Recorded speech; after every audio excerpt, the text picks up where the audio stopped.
Hi everyone.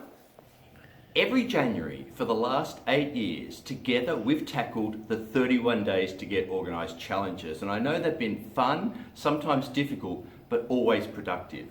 This year, with a new decade dawning, I've decided to mix it up a little bit and in some ways make the challenges a little more difficult. Here's what we're going to do.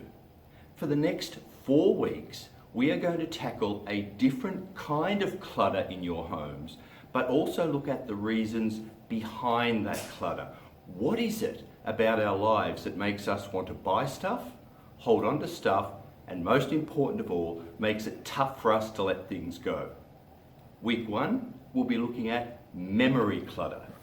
That's the stuff that reminds us of an important person or achievement or event from our past. Good memories, great memories, fun memories, but too much of that stuff in our homes. Week 2, this may be you, I might need it one day clutter.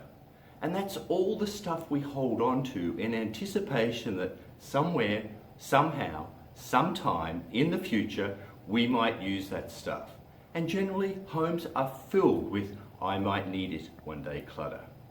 Week 3 is going to be the toughest week of all, because this week we're going to look at malignant clutter.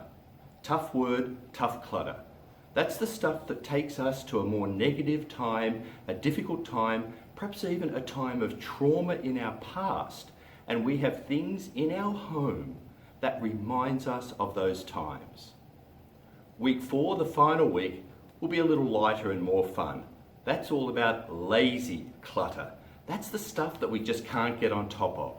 The mail, the kids' toys, that stuff in the garage. You all know what I'm talking about.